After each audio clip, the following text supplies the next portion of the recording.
Right. Okay, Be'ezrat Hashem, today in Masechet Shabbat, we're going to learn fun stuff today. Lamed Dalet Amud Bet, we're going to go back and restart the Braita we just began yesterday. Lamed Dalet Amud Bet, the fourth line on the page, Tanu Abanan. We're going to have two sections today in the learning. The first, we're going to talk about bein hashmashot in halacha and the safek that exists with bein hashmashot. See, it's a little bit involved here, Be'ezrat Hashem. The second section we're going to deal with is the first of the three shitot in the Braita as to how long is bein hashmashot. We'll have two shitot in the Amoraim to explain it. And Be'ezrat Hashem, this will bring us to Lamed Hamud Aleph also with a related discussion to this point. Now, let's just remember as an introduction, a simple introduction here. We have day, Yom, and we have Laila, night. So really it should be very clear. There's day and then there's night. The question is, what is the point that day turns into night? That's going to be the question here. I want to just tell you something unbelievable over here. We see we're going to have a major argument here about what is this period in time that is bein hashmashot. And because it is a safek, we're going to have to be machmir on both ends. And I want to tell you something, Chevra. The biggest shita of bein hashmashot we're going to learn, at least according to Rashi. We're not going to focus on Rabbeinu Tam so much. 13.5 minutes. So the Chachamim were making themselves crazy to argue about this because of a 13.5 minute time period that exists in the day that's safek yom, safek laila.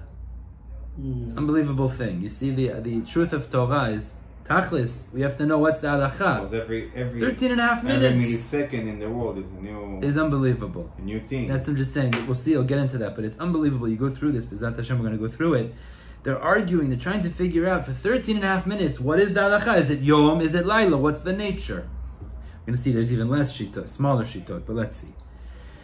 So, really, that's going to be the discussion today. Be'ezrat Hashem, let's start the Braita again. The fourth line on the page, Lamed Dalet Amud Bet. Tanu Abanan.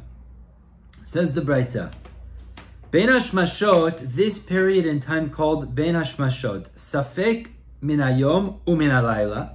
So option number one, maybe the beginning of bein hashmashot is day, and the end of bein hashmashot is night. Option number two, safek kulo min hayom, maybe the entire bein hashmashot is day. Safek kulo min halayla. Option number three, maybe the entire bein hashmashot is the night. So probably we put three options. Start before. Okay, so the Braita says, because of this, matilin oto lechomer shnei yamim. We put the stringency of both days during that time period. Now, let me just explain what that means briefly. What it means is like this. When you have bein hashmashot, so on Erev Shabbat, bein hashmashot, we're going to be machmir to say Laila. It's Laila. And since it's Laila, you can't do melacha. On Motzei Shabbat, bein hashmashot, we're going to be machmir to say It's also day. It's Yom. And remember, you still can't do melacha until after bein hashmashot. Okay. Okay? But I can understand the logic. But everybody see that, meaning if it's kulo yom or kulo laila, we're going to be machmir on both ends. Because remember what's the whole essence of bein hashmashot. The idea is that you shema lo yavo ben adam lechalel Shabbat lifnei, or shema lo lechalel achrei. But that point is because it's a safek. Means if we knew it was Vada Yom, so then going into Shabbat you could do melacha. So after the if they knew Vada Laila after Shabbat, you could do melacha. The point is, we don't know if it's kulo yom or kulo laila. But now the third option, which was the first option we listed, the beginning is Yom and the end is Laila, the Gemara is going to say, what does that option, what chumrah does that create essentially? What additional chumrah does the factor might be the beginning is Yom and the end is Laila? What does that add to the chumrah? We're going to have to speak that out. We'll get to that momentarily. That's going to be the beginning of after the Braita. Okay, so this is the safek, Be'ezrat Hashem. We're going to see exactly, like I said, Erev Shabbat, Motzei Shabbat, that creates a safek if it's kulo yom or kulo laila. But what is the additional nikudah of being the beginning, the tchila is yom and the end is laila? What does that We add? said 13 and a half minutes, right? You Oh, to the you're gonna say that's airport. the biggest shita. You We'll go to see. the airport. Yeah. They're going to the gate. You have Yeah. 15 minutes before the flight Right. time. The gate is closed. Okay. Talking about something that is even more critical. But no? again, we're not. Different day. This is not a chumrah d'Rabbanan. We're talking about over here is that time period might be night. It might be day. That's what we're trying to figure out. What is the teva? What is the nature of this time period? Because remember something, the whole concept of bein hashmashot is applicable for so many different things. Correct. Sfirat ha'omer, Kiddush Chodesh, Tefillah, a lot of things, Shabbat. Yeah, I do want to point something out. We're going to learn this sugya like Rashi. Rabbeinu Tam has a famous shita that he holds of something called shkiya shniya. I'll briefly mention it later, but we're not going to focus so much on that. But there is a big nafkamina in halacha. He holds that this actually is much later, and it's day much later, and bein hashmashot only starts later. So there's a big nafkamina here. We're not going to go with that so much though today. Let's continue. That's actually Hasidim, right? Hasidim hold of it. Yes. Different shitot. Says the Braita, ve'ezu bein hashmashot. Now, what is bein hashmashot? When is the physical time in the day you could look at and see this is bein hashmashot? And we're going to learn this kipshuto, and we'll discuss this a lot in the Gemara. So this is the first opinion of Yehuda. He says like this: Mishetishka hachama, when the sun sets, that means the ball of the sun. We're going to learn like Rashi. The ball of the sun, the orb of the sun, goes behind the horizon. Okay, you see the actual. Usually we think it's getting under the sea. It's not really, but I'm saying from our vantage point, it goes below the horizon. Maze horizon? I know. The line, like the view. It goes below. Kol zman shepnei mizrach ma'adimin. Now I want to draw this because I didn't understand this. I worked on this. Trying to cop this. As long as the eastern side of the sky is ma'adimin. Ma'adimin is lashon edom, red.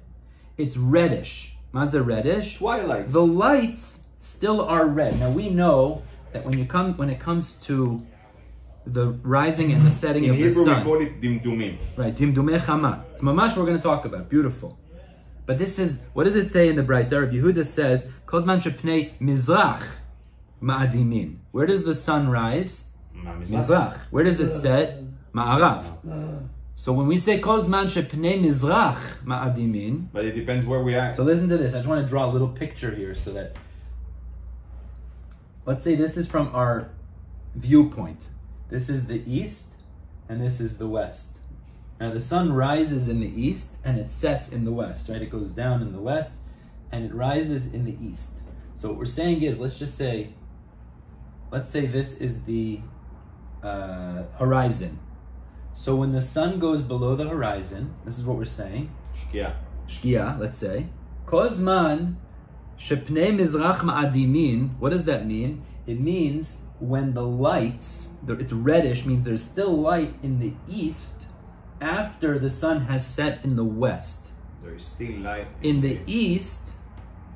After ma'adimin means red, but it means there's still some shine, reddish shine in the east after the sun has set in the west. Meaning there's still going to be light in the west because that's where the sun went down. But it means even in the east, exactly, even in the east. This is what he's saying. The first statement that Rabbi Yehuda says is, as long as there's redness in the east, you could see the shine that is reflective. It's reflective light. Still day. That's bein hashmashot. That's what we're understanding. After the orb of the sun sets, but it's still giving off light to the degree that you see light in the east, which sounds like the whole. How can I testify light? The whole east is lit up. That's bein hashmashot. That's bein hashmashot begins. In the sunrise we have Misheakir. That's when. But in the east. Let's just get the idea here, and then we'll speak more about it later. But the first thing Rabbi Yehuda says is, as long as the shine of the sun is reflective in the east after the sun is set in the west, that is bein hashmashot. That's bein hashmashot. Let's continue. Okay. Continues Rabbi Yehuda. Now this is going to create a stira, but look at this. Hichsif atachton velo hichsif elyon. Hichsif means it became dark. If the bottom of the east, closer to the earth, became dark, velo hichsif elyon, but the higher point, the top, so we're talking about did sky. not become dark yet. The sky, velo hichsif elyon of the east, bein hashmashot. That is bein hashmashot. Okay. Okay? So that means, let me just speak that out, because this is going to create a bit of a stira. That means, let's just split this up. Half. If the bottom part of the east, towards the earth, became dark, then the top is also and dark. the top, no, and the top is not dark, because this part gets dark earlier than this part. Why is that? Because it's farther, meaning the sun sets in the west. So this is how we're understanding kipshuto, is if the bottom part in the east But you say chsifa elyon, gets dark, how it's possible? Hold on. If the bottom part gets dark near the earth, which happens first, but the top part is still lit up in the east, this is again after sunset, that's bein hashmashot. But once the top part in the east, farther from the earth, becomes darkened just like the bottom part that's near the earth, zehu laila, that's already considered night, divrei Rabbi Yehuda. These are the words of Rabbi Yehuda. Now I want to just speak out the two parts of Rabbi Yehuda's statement because it's a little bit confusing, and really we're going to speak more about it later today. We're going to have to explain this. Rabbi Yehuda says 2 points. First he says, as long as the east is lit up, it's lit up, ma'adimin pnei mizrach, that's considered bein hashmashot. Now, when he says that, it sounds like the entire east is lit up. Pnei mizrach means the whole east is lit up. The sun set and the east is lit up. That's considered bein hashmashot. But the second thing that Rabbi Yehuda says so 1 second. The second thing Rabbi Yehuda says is, if the bottom in the east, closer to the earth, is dark and the top is lit up, that's bein hashmashot. So maybe it's the end of bein hashmashot. If the top is also like the bottom dark, that's considered already laila. So the Gemara is going to ask it as a stira, because the first words that Rabbi Yehuda says is, it seems like the whole thing lit up is considered bein hashmashot. The second thing, which is earlier, but then he says it's considered bein hashmashot when the bottom part is darkened, which is later. So we're going to have to, it seems like a stira. But the time is sensitive. Okay. Because there is a little bit more light and there is a little bit less light. Exactly. We're talking about minutes. Mere minutes. That's what we're talking about here. Like you're doing mincha, like you have these 18 minutes that you can pray, or according to some shitot, like 13 minutes. Correct. It is, correct. You still see light. Correct. 100%. We're talking about maximum 13 and a half minutes. We're going to see. A moment it's already getting dark. We'll get to that stira later, but let's just, that's the shita. Let's continue. So this is shita. There's one shita, all of it? No, that was all Rabbi Yehuda. All Rabbi Yehuda. This is all his shita. He's the first opinion here. Rabbi Yehuda says that 2 points, which is, first point he says is, it's considered bein hashmashot when the east is lit up. And the second point he says is, if the bottom in the east is dark and the top is lit up, that's bein hashmashot. If the top in the east is also dark, that's considered already laila. Okay, that's Rabbi Yehuda's opinion. We're going to have to figure it out later. Rabbi Nechem Yomi, Rabbi Nechem is the second opinion. He says, what is bein hashmashot? Kedei sheyahalech adam mishetishkach chama chatzi mil. Is that the time of bein hashmashot is the amount of time it takes for a person to walk chetzi mil, half of a mil, after the sunset, after the orb went down. How much is a mil? Mil is 2,000 amot, and it takes, let's just go with a simple understanding. It's not so simple, but let's just say simple, 18 minutes to walk a mil. So chetzi mil is 9 minutes, which means Rabbi Nechemiah's shita seems to be kipshuto, that 9 minutes following shkia, which is when the sun sets, the orb goes down, the sun goes down, is considered bein hashmashot. After 9 minutes is laila. Mekil, really. Okay, whichever way you look at it. But he holds bein hashmashot is a smaller time. Okay? Rabbi Yossi Omer, Rabbi Yossi is the third opinion. We're not going to discuss these two so much today, that's why I'm just going through it briefly. Rabbi Yossi Omer is the third opinion. He says bein hashmashot, he says the smallest shiur, he says bein hashmashot keheref ayin. It's like the blink of an eye. What do you mean keheref ayin? So Rashi says kishiok kritzat ayin berifayon velo bechozka. It's like closing your eye gently and not strong. So slowly closing your eye. Bein hashmashot keheref ayin. It's the blink of an eye, which is very short.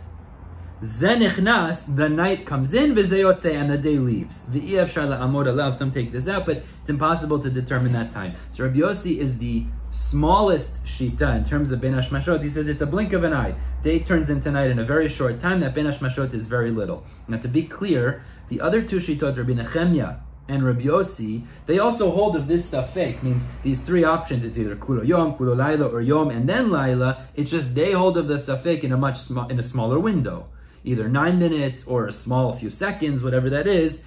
But Rabbi Yehuda holds it's a larger window, but the safek still exists according to all of them. According to Rabbi Yossi, what is the shita that we learned before with the person that is taking the stuff before bein hashmashot, after bein hashmashot, how you can do it with bekerim? It would have to be more creative. You're right. It would have to be impossible. There's no timeline that you can deal with it. It's less than a minute. You're right. It would have to be more creative in terms of that. You're talking about seconds, right? Exactly. Okay. Now let's focus back on the safek.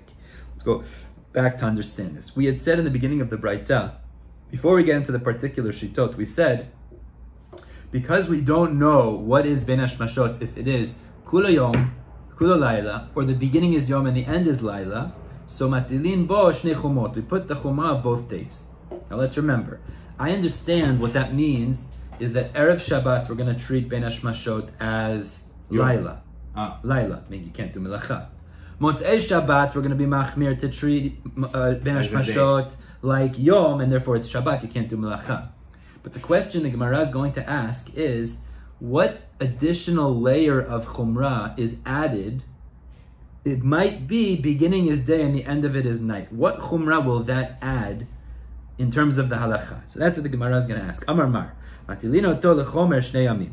So we add the chumrah both days. Lama yilchita. So regarding this third option, which is really the first option we said in the Braita, it might be beginning day and end of it is night. What additional chumrah does that add? So I want to explain this outside and then we'll see the answer inside. This gets into the halachot of a zav. We've spoken about this before. It's a little technical. That's why I want to just draw it out like this. We know a zav is a man who experiences ziva, which is a flow from his body. Zera. אבל זה לא זרע באמת. זה לא זרע הרגיל. זה לא דבר הרגיל.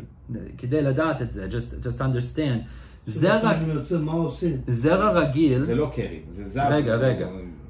זרע רגיל, ואפילו מי שיש, he's intimate with his wife. He has relations with his wife. A normal way, he becomes bal keri. Bal keri is tameh. One day goes to the mikveh, perhaps it's machloket today if this is nogea, noheg, וכולי. בסדר. כמו נידה. לא כמו נידה, זה לא חמור. זב זה משהו אחר. Zav is a man who experiences some sort of a abnormal emission. Is it not normal? And the halacha is as follows. If it happens one time, he's like a balkeri. Goes to the mikveh and he's taho. Then 7 days? If it happens 2 times, that means either 2 times in one day, or 2 times in 2 different days, one day after another. So then, it's much more chamor. He is tameh for 7 days. He has to keep shiv'a nekiyim, 7 clean days, and then afterwards he's taho. If it happens 3 times, now I want to be very clear about this, 3 times means either 3 different emissions in 3 days, that are one after the other, or 3 different emissions in 2 days following each other. Okay? He becomes the higher level of zav. Not only does he have to count 7 clean days, but at the end of it, he also has to bring a korban. Okay, this is much more chamor now. Fine. Now like this, like I just told you, it has to be days in a row, meaning either 3 times in 3 days, or 3 times in 2 days. But let's say he experiences one ziva on Monday, another ziva on Thursday, it's not mitzdaref, it doesn't work that way. In order to be either... the first time, he's balkeri, so and then the next time he's also, it's separated. It's 2 different issues. You don't deal with that together. There is no extension for the that's mitzufot. That's the way that it's brought. It has to be in a row. Okay, consecutive. Now like this. Listen to this unique case. This is where it gets interesting. If he experiences ziva, when one day turns into the next day, just for example, he experiences a ziva that begins Sunday during the day, and then bein hashmashot. But it continues into the night. The night, Laila, forget about bein hashmashot. It continues into the night. Even though it all happened in one moment, it was one long extended flow, the days break it up, and it's as if he had a ziva on 2 different days. And therefore it's 2 different times, which means he would now be considered a 2 times of, not a 1 times of. The days separate the ziva, which means if it began by Yom and it was mamshich, it continued, the flow continued into the night. Let's say after Tzeit HaKochavim, it was a long time. 20 minutes he was having this emission.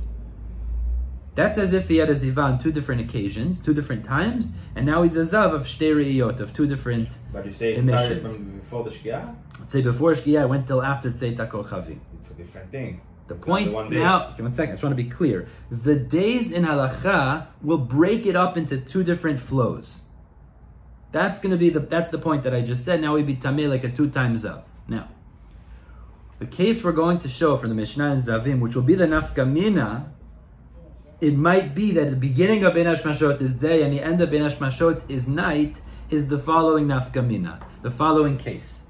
You have Sunday, the fellow had, during bein hashmashot, he had 1 episode of ziva, 1 time.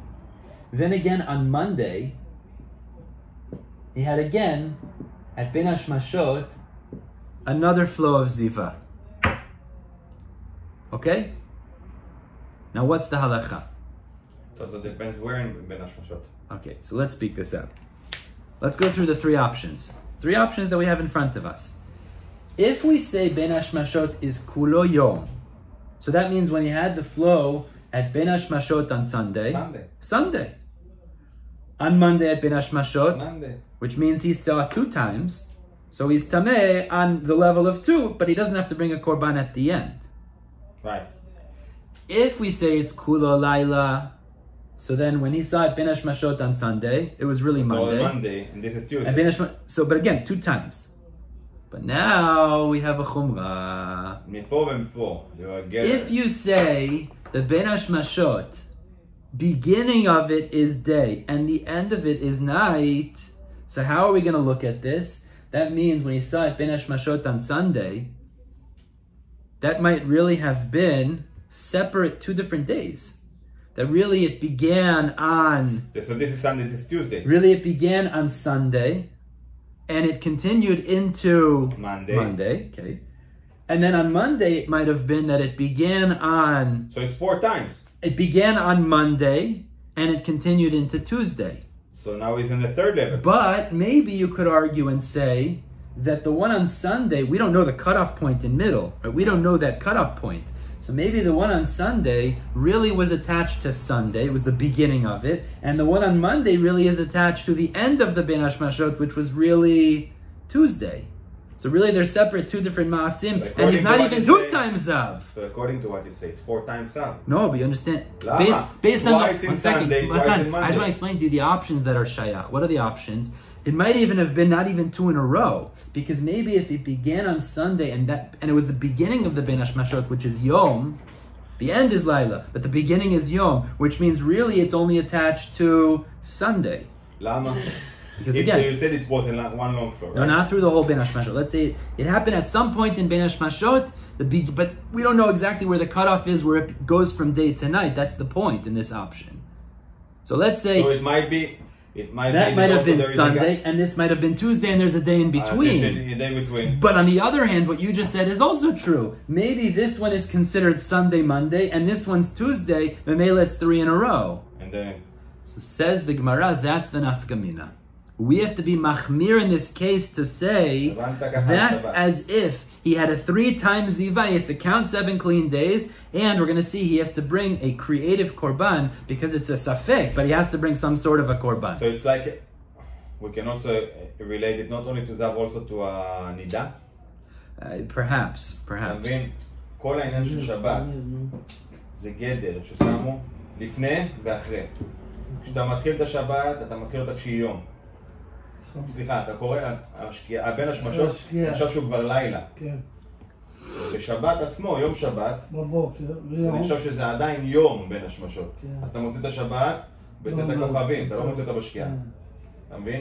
ככה, אם עכשיו בן אדם היה טמא ביום ראשון, יכול להיות שהוא כבר נהיה גם טמא ביום שני. נכון? כי יכול להיות, השאלה היא מתי, זה ספק. עכשיו אם הוא היה טמא עוד הפעם ביום שני, השאלה זה שני או שלישי. עכשיו הוא כבר צריך להביא קורבן או לא להביא קורבן. מה אמרו? מחמירים פה מההתחלה, מחמירים בסוף, וככה משפיעים על זה גם לגבי שבת, לגבי הזמן. זאת אומרת שאתה מתחיל את השבת, אתה מתחיל אותה בין השמשות, אתה גומר אותה אחרי בין השמשות. By the way, Stam, I just want to point out, in terms of Shabbat, if he did melacha during bein hashmashot, either Erev Shabbat or after Shabbat, Motzei Shabbat, he can't bring a normal korban chatat because it's a safek. So he'd have to bring something called asham taloi, which is the korban that's brought for a sin that's a safek. But legabe this, that's legabe Shabbat. Now legabe zav, let's see. So says the Gemara, Amar matilin oto lechomer shnei yamim lemayel chita. So the Gemara says, legabe what halacha is there this safek of beginning being Yom, the end being Laila, create an afkamina? So Amar Rav Huna Breder of Yeshua, le'inyan tum'ah, it is nogeya le'inyan nazav in tum'ah. Kiritzna, like the Mishnah in Zavim tells us. Ra'ash shnei yamim bein hashmashot, if he saw ziva, and he saw it 2 days in a row at bein hashmashot, let's say Sunday going into Monday, and Monday going into Tuesday. So this creates safek letumah ule korban. It creates a safek for tumah and for korban. Why does it create a safek for tumah? Because maybe it was really Sunday and Tuesday. And Mamela, you're not even tameh as a 2 times, but maybe it's Sunday, Monday, as we explained. Sunday, Monday, Tuesday, and it's actually 3 times, right? Ule korban, it also creates the same safek. If they're separated, so then, but for sure you don't have to bring a korban. But a small gap from the first tier to the highest tier. Correct, exactly. That's what this safek creates. Such a delicate Rashi explains, so what does he do for korban? Well, he'll have to count 7 clean days, that's for sure. But what about korban? So Rashi says he'll have to bring chatata of. Chatata of could be brought even for a safek, however, it cannot be eaten. Usually it would be eaten. Why can't it be eaten? Because how did they shecht a bird in the Beit HaMikdash? With the finger. With the finger, milika. The Kohen would use his finger. The problem is, if it's a korban, it's a good shita. But if a person here shechts a bird with his thumb, that's considered a nevela. So it might be a good korban, it might not be a good korban, and therefore it can't be eaten. It's a unique halacha of shchita. But Beit HaMikdash, you shochtim the birds with their thumb. Right. And that's a proper shchita. But if you do that outside of the Beit HaMikdash, that's a nevela. Okay. So the problem then is, it can't be eaten, because maybe he needed to bring that korban, but maybe he didn't. And if he didn't need to bring that korban, then the shchita that was done wasn't the proper shchita in the Beit HaMikdash. Memela, what's going to happen is, it would be considered a nevela. Yeah, it would be considered nevela. Still not the proper shchita? Exactly. So mela can't be eaten, but they would bring it. That's the point. And finishes the Mishnah, Ra'a yom echad, if bein hashmashot, if he saw one time during bein hashmashot, so again, safek letum'ah. It's not a safek for korban, because it was for sure not 3 days in a row. But it might be 2 days in a row, because it might be that it began by Yom, what's considered Yom, the beginning of the bein hashmashot, and it might have extended into what's considered Laila, if the end of bein hashmashot is considered Laila, so then he'll have to count 7 clean days. Okay, so we've explained now the safek, that it's either kula Yom, kula Laila, and Yom and Laila in combination, that's the safek that is created. Can you please repeat from the point of the Braita Kedetnan? Kedetnan. Ra'ash shnei yamim bein hashmashot, if he saw 2 days, Sunday and Monday, let's say. Oh. But bein hashmashot of both of them, so safek letumah or the korban, that creates a safek for tumah. Oh, like we said, it might be like from the first year to the highest. Exactly. Okay. Yom echad bein hashmashot. Now, if it was just 1 day, Sunday at bein hashmashot, he saw ziva. So safek for 7 days. So safek tumah, but not for korban, obviously, because it's not 3 days. Okay, let's go. Now let's go back to the Braita. Hagufa kasha. The Braita itself, in the shita of Rabbi Yehuda, is a stira. It's a contradiction. Now, I want to just speak out the contradiction, and then we'll see beautiful 2 terutzim in order to resolve this contradiction. What's the stira? The stira is like this. The beginning of Rabbi Yehuda's words, he said, what's considered bein hashmashot? When the eastern horizon, after the sun set, and the eastern horizon is lit up. Means the sky on the side of the east is lit up, which is mashma. When it's entirely lit up, that's bein hashmashot. Entirely, bechlal.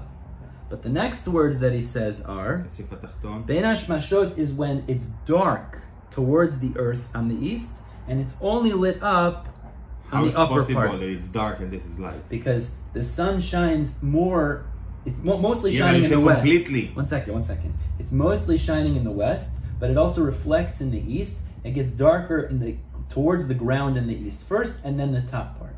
So the kasha is, first you say it's bein hashmashot when it's entirely lit up. But then you say, Rabbi Yehuda, it's bein hashmashot when it's dark towards the earth and only lit up on the upper part, which is later. So you're contradicting yourself. Maybe there is like two sides to the bein hashmashot. Let's see. This is gonna be the kasha. Hagufa kasha. This is inherently a contradiction. Amrit ezo bein hashmashot. First, Rabbi Yehuda said, "What is bein hashmashot? Mishet tishkach hama. When the sun sets, calls man shepnei mizrach ma'adimin. As long as the entire eastern horizon is lit up with red. Mashma ichsif atachton velo ichsif elyon. But if the bottom part of towards the earth is dark, velo ichsif elyon, and the top part is not dark, meaning later in the evening, a few minutes later, I should say, when this part becomes dark, the lower part becomes dark, and the upper part is still lit up. It's mashma laylahu, that's later, and that would already be considered night.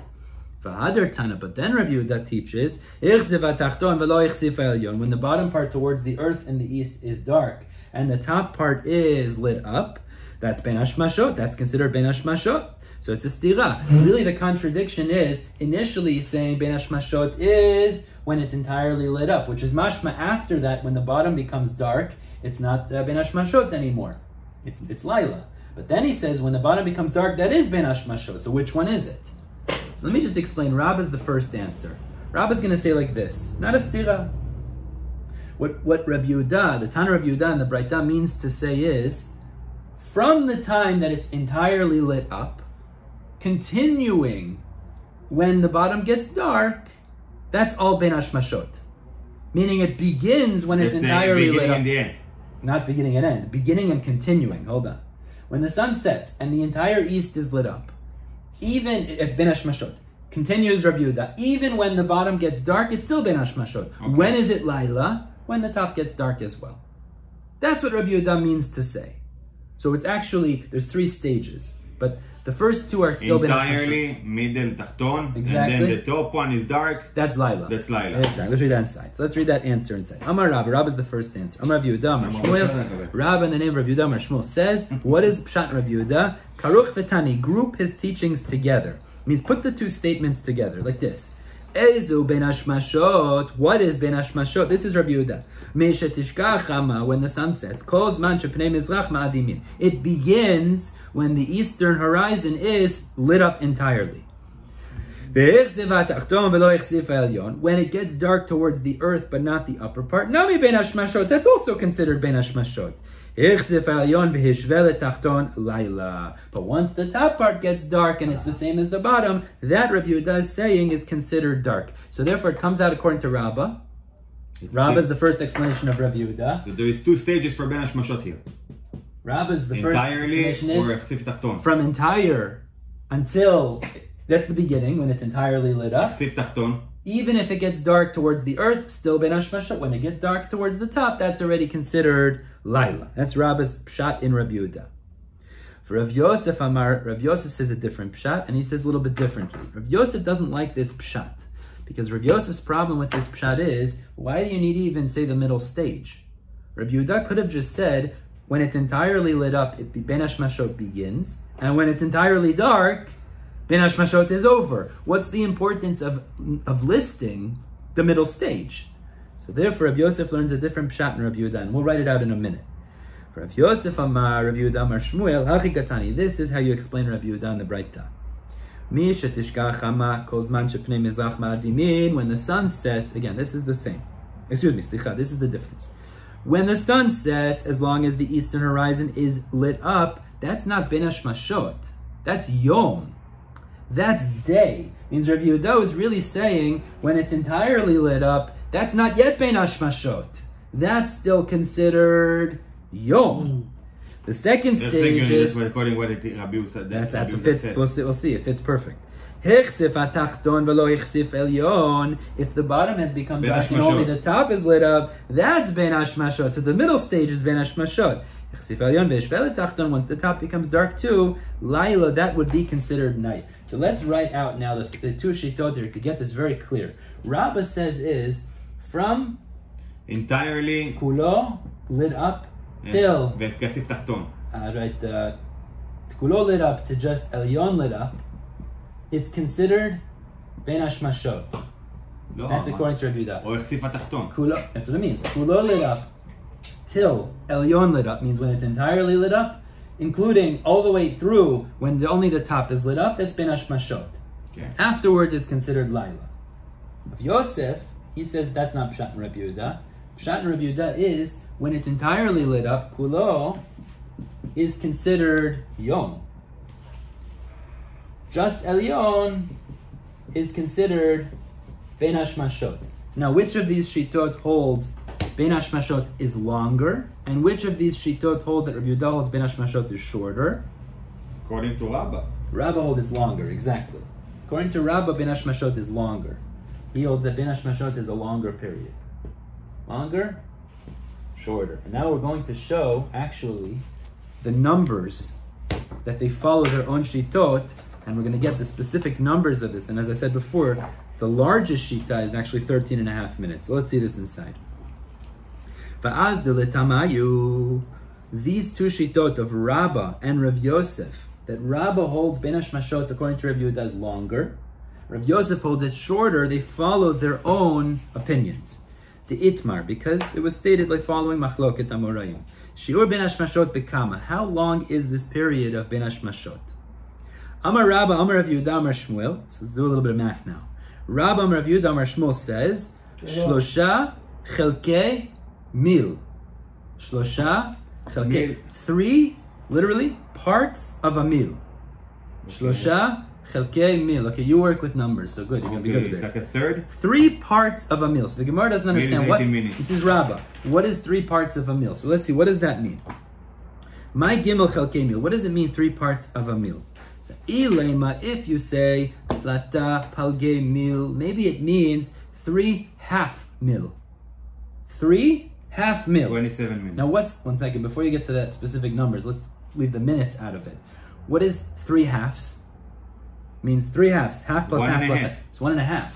So the Gemara says if what Rabbah meant to say was 3 halves, why does he say 3 half mil? He should have said 1.5 mil. It's a much more normal way of talking. So name a milu mechza. Rabbah should have said 1.5 mil. So Ella, what does he mean 3 parts of a mil? Tlata tiltei mila. Maybe he means 3/3 of a mil. What's 3/3? 3/3 means 1/3 plus 1/3. It's 1. So why does he say 3/3? Let him say 3 parts. He should have said 1 mil. Name a mil. He should have just said mil. It's a much more normal way to talk. So the Gemara says, Ella, it must be, what was Rabbah saying? Bata riv'e mil. Riv'e mila. What does that mean? It means 3/4 of a mil. That's what Rabbah was saying. 3/4 of a mil is the time of bein hashmashot, which is exactly 13 and a half. 4.5. Right? 3/4 of a mil is 13 and a half minutes, assuming a mil is 18 minutes. So according to Rabbah, bein hashmashot is 13 and a half minutes after the sun sets. Okay? 13 and a half minutes. Beautiful. According to Rabbah. Rabbah. For Rav Yosef Amar Rav Yehuda Amar Shmuel, Rav Yosef disagrees. He says a different language. He says shnei chelkei mil. It's 2 parts of a mil. So again, the Gemara says, what is 2 parts of a mil? My shnei chelkei mil. Ilema tre palgei mila 2 half mil. Again, that doesn't make sense because lema mil. He should have just said 1 whole mil. Why would he say 2 parts if it means 2 halves? Ve'ela tre riv'ei mila. It means 2/4 of a mil. What's 2/4? So then why do you say 2/4? Say chetzi. Say half. Lema chetzi mil. Ella. So the Gemara says, what must be the pshat? Exactly. What must be the pshat? Lamehei Amud Aleph. You're good with numbers. Trei tiltei mila. Trei tiltei mil. Rav Yosef holds what is bein hashmashot? 2/3 of a mil. 12. Beautiful. 666. Which is 2/3 of a mil is 12. 666 exactly. 12 minutes according to Rav Yosef. So we just showed is that Rabbah holds, like we just said, l'shita tam. Rabbah holds bein hashmashot is longer. It's 1.5 minutes longer, the way we explained it. 13 and a half minutes. But 1 second, but meaning you understand that the difference here is very small. Very small. It's 1.5 minutes. According to Rav Yosef, it's shorter. It's 12 minutes because it's 2/3 of a mil. Okay. My benayus, the Gemara says, what is the difference between them in numbers? So we just said 1.5 minutes, but the Gemara goes back to the distance. The difference between them is half of a danka. A danka is a sixth of a dinar. It's a coin that's a sixth of it. It's a sixth. So what we mean to say is like this. The difference between them is half of a sixth. What is a half of a sixth? A 12th. Half of a sixth is a 12th. What does it mean? Chetzi shel shtut is a half of a sixth. Okay. Is a 12th. Why is a 12th the difference between them? Because when you translate, let me just erase this from, let's do like this. Because it's 8.5%. 3/4 equals 9/12, and 2/3 equals 8/12. Right? You understand the translation? Okay. So the difference between them is 1/12. Half of a sixth is 1/12. The difference between them is 1/12. Everybody with me? Fractions. If you double it, it's 8.5%. That's so low from. So the point is, the difference between them is 1/12 of a meal. That's the difference between them. Which is 1.5 minutes, as we explained. That's the difference between Rabbah and Rav Yosef. Good? Mm-hmm. Okay, beautiful. Excellent. Now, we're really going to go on a tangent right now. Zat Hashem, we'll start this. I don't know if we're going to finish this point, but let's just review briefly what we just did so far so we get all this, put this in perspective, because I don't want to leave off with this very unclear. We had the shita of Rabbi Yehuda. This is the shita we're going to focus on today. Tomorrow we'll speak about the other shita. But before we repeat the Chazara. Yeah. According to Rav Yosef, okay, he said it's kulo day. So he says that the timeline that it starts. If it's all lit up, it's considered day still. So the bein hashmashot start actually later. Later, exactly. According That's why exactly. Bein hashmashot starts later. Exactly. It's very important. It's a smaller time period. I thought that I'm gonna miss this part, but you're good. No, perfect. He holds the bein hashmashot is a smaller time period, 1.5 minutes less. But because I'm doing No, let's go from the top. Have a look. Let's go from the top. Yeah, but according to Rav Yosef, this whole part, let's go back. It's still light. Hold on. So the bein hashmashot start later. Again, what is Rabbi Yehuda's words in the Braita? His words in the Braita are, when the sun sets, kol zman shepnei mizrach ma'adimin. That's seems to be bein hashmashot. It doesn't say clearly, but let's say. And then he continues and he says, when the bottom of the east gets dark, and the top is not, it's bein hashmashot. When the top is dark, that's already Laila. So we have two ways of understanding Rabbi Yehuda. Rabbah says that he means to say 2 periods in bein hashmashot. When it's entirely lit up in the east, that's bein hashmashot. That's the beginning. When it's only lit up in the top, still bein hashmashot. When it's entirely dark in the east, that's considered Laila. So it starts from kulo lit up and it ends through kulo being dark, exactly, till it gets dark, exactly. According to Rav Yosef, when it's entirely lit up, Rabbi Yehuda doesn't mean to say that's bein hashmashot. He means to say that's yom. When it's entirely lit up, kol zman shepnei mizrach ma'adimin. He doesn't say clearly. That's why Rav Yosef's able to say this. That's actually yom still. When is bein hashmashot going to start? When the bottom in the east towards the earth gets dark. That's bein hashmashot. When it gets entirely dark, that's already considered Laila. So we explained what's the number difference. So we explained Rabbah holds bein hashmashot is 3/4 of a mil. Rav Yosef holds is 2/3 of a mil. Which translates, if you go with those numbers, it's actually machlok, because I'm saying it's not so clear, but the common shita... difference with the amount of time. And there is a difference also when it starts, the bein hashmashot. Correct. According to the shitot. Exactly. 100%. 100%. According to Rabbah, the bein hashmashot seems to start earlier. 100%. So therefore, it comes out according to Rabbah, 3/4 of a meal translates roughly to 13.5 minutes. According to Rav Yosef, translates 2/3 of a meal translates into 12. If you use 18 minutes. But they're going to find out also when it's going to start, because we do know that there is Rabbeinu Tam and Rashi, right? Again, it starts when the sun sets, and according to Rabbah, when the eastern horizon is lit up after the sun sets. According to Rav Yosef, when not the entire eastern horizon, only part of the eastern horizon, the upper part is lit up. Exactly. That's when bein hashmashot will start. But they won't tell us when it's exactly the time. Well, it depends on the day. They have some time that they calculate, like they did. Okay, so for now, the way we're saying it is, go look. If you were in a go look, meaning go look, see what it is. Now, there is a mathematics to this, but the point is, so far that's how we're understanding it. Yeah. Okay, yeah. Good. Excellent. Now, the Gemara goes on a little bit of a tangent over here. And it brings in a sugya where there's another machloket, Rabbah and Rav Yosef, The only reason it brings it in is because it wants to show us here Rabbah holds of a larger number, more minutes, and Rav Yosef holds of a smaller. We're going to show a machloket which is unrelated, the way Rashi seems to learn here, where Rabbah holds of a smaller number and Rav Yosef holds of a larger number. It's not nogea to this zmanim or anything. It's nogea to Hilchot Shabbat actually.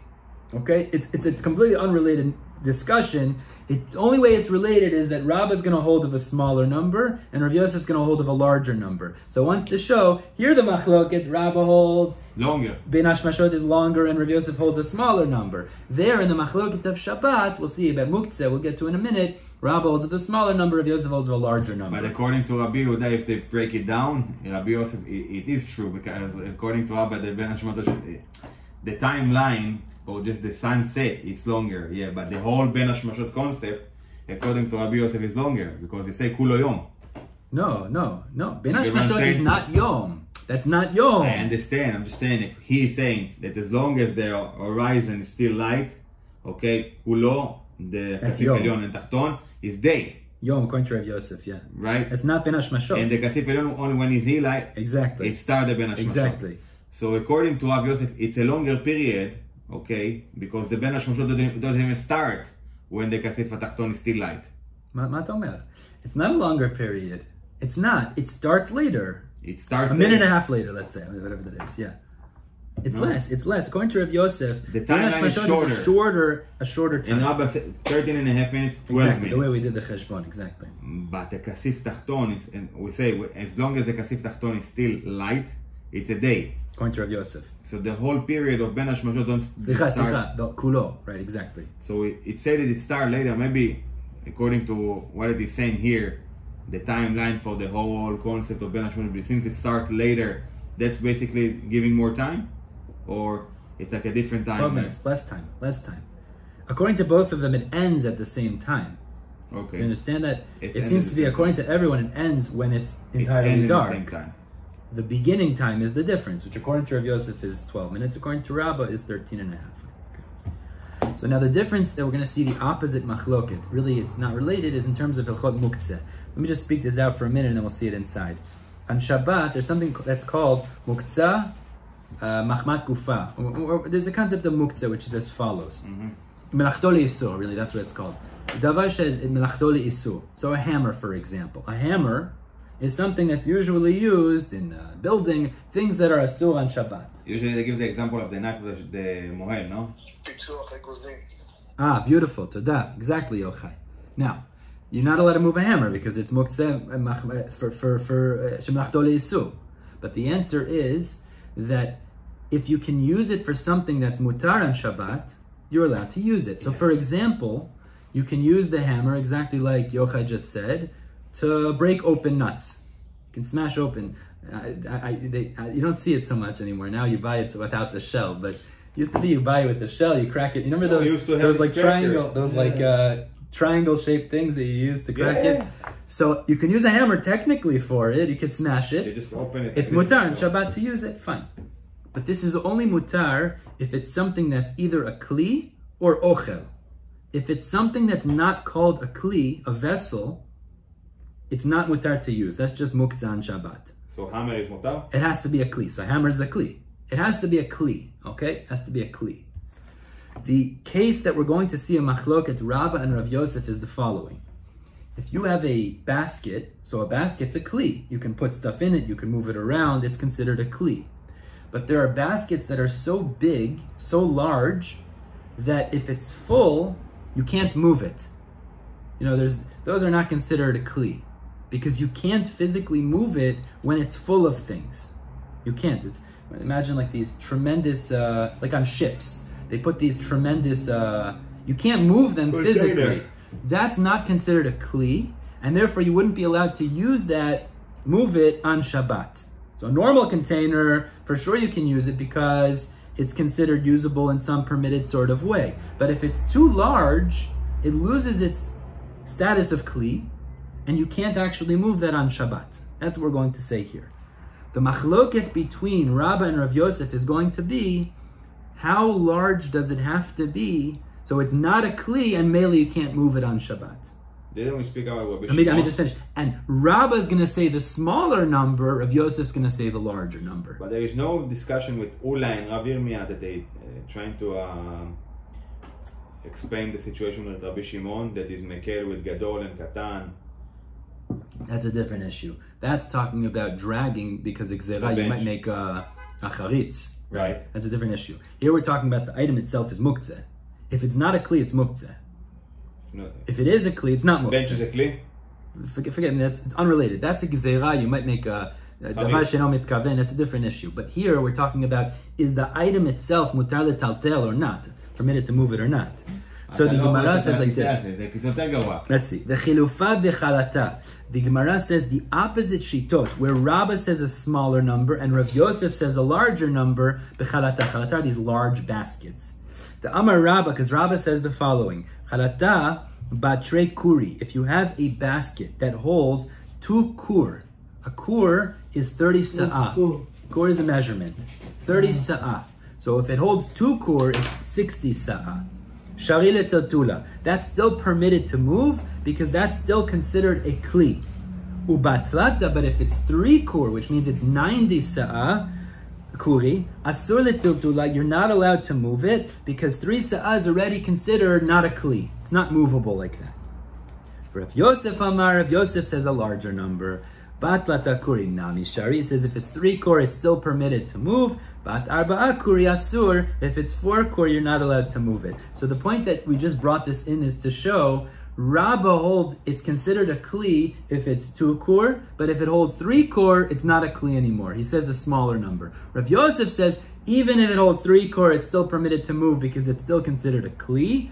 If it holds 4 kur, then you can't move it. So it's 1 kur difference. 1 kur difference. And Rav Yosef says the larger number, as opposed to in this machloket, Rabbah says the larger number. Now really these two machloket they're completely unrelated. The only connection is, here Rabbah says the larger number in terms of the shi'ur, bein hashmashot. The Shama, Rav Yosef says the larger number in terms of is it a kli to be allowed to be moved on Shabbat. That's why it's brought in here. That's the only reason. This is like a tangent. That's why it's brought in over here. Okay, Chaver, we're going to stop here. We'll go over the last point again tomorrow. Zat Hashem. Baruch tiyeh, Yochai. Toda rabba. Thank you, Hana. Yom Tov, everybody. All the best.